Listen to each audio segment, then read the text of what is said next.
देखील झालं रे, book release झालं आणि सेल चालू झाले. हो मग नुसतं रिलीज नाही, बघता बघता 650 कॉपीज विकल्या गेल्या. हो ना. काय वाटलं रे तुला, काय काय क्लिक झालं असेल नक्की एक्झॅक्ट, लोकांमध्ये काय क्लिक झालं असेल किंवा मुलांना काय क्लिक झालं असेल यातलं? म्हणजे आत्ता रीडर्सचे रिव्ह्यूज वाचले ना, तर आय थिंक आपला पर्पज बऱ्यापैकी सॉल्व्ह झालेला आहे असं दिसतंय मला. वी आर सो 2-3 प्रकारचे रिव्ह्यूज मी तुला सांगतो. एक तर अशा पालकांनी आपली पुस्तकं घेतली की ज्यांना जेन्युइनली वाटतं की आपल्या मुलांना गड किल्ल्यांबद्दल माहिती असली पाहिजे, बरोबर. आणि ज्यांना हा प्रॉब्लेम होता की आपली मुलं पुस्तकं वाचत नाही. राईट. सो आपण जे ठरवलं होतं की व्हिज्युअली अपिलिंग इंटरॅक्टिव्ह फॉर्ममध्ये पुस्तक करणं, I think that has clicked with most of our readers. दुसरी गोष्ट आपल्याला खूप चांगला फीडबॅक लोकांच्याकडनं आला आहे is about the language. So primary language पुस्तकाची जरी इंग्लिश असली तरी आपण ह्याच्यात जे मराठी शब्द जिथे आहेत ते मराठीच ठेवले. म्हणजे गडला आपण गडच म्हटलेलं आहे, बुरुजाला बुरुजच बुरुजाला म्हणतो. बुरुजच बरोबर आहे, चोर दरवाजाला चोर दरवाजाच हो, म्हणतो. कारण ते माहिती पाहिजे. ती माहिती हां. पाहिजे आणि त्याला त्याचे पॅरलल इंग्लिश शब्द जर का आपण शोधले असते तर आपल्या मातीचा कनेक्ट किंवा आपल्या भाषेचा कनेक्टच तुटला असता. येस. आणि तो पण एक सर्व झाला तो पण पर्पज सर्व झाला. आणि होतंय काय की जिथे मुलांना मराठी शब्द अडतायत तिथे ते पेरेंट्सना विचारतायत किंवा ग्रँड पेरेंट्सना विचारतायत. So it is becoming a family book to read. Perfect. सगळी फॅमिली इन्व्हॉल्व होती त्याच्यामध्ये. आणि अजून एक महत्त्वाचा भाग म्हणजे रीडर्सची रेंज जर का तू बघितलीस तर मी जसं म्हणतो की काही पेरेंट्स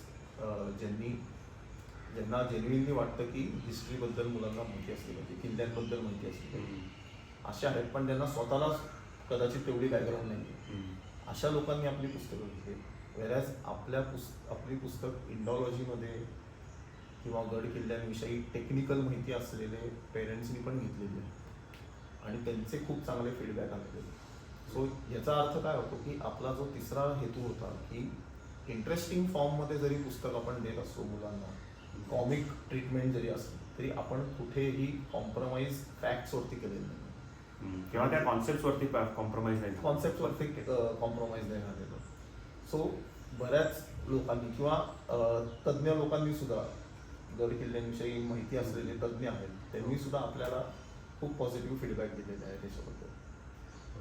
आणि एक इंटरेस्टिंग ऑब्झर्वेशन माझं असं होतं की एकदम लहान मुलं पण आहेत म्हणजे ज्यांना मे बी अजून पूर्ण घडाघडा वाचता येत नाही, ते पण बुक उघडून काय करतायत, ते सटासट फ्लॅग उघडून बघतायत. त्यांना काय होतंय की क्युरिओसिटी वाटते की अरे ह्याच्या मागे काय आहे, ह्याच्या मागे काय आहे, ह्याच्या मागे चित्र आहे, कुठलं चित्र आहे.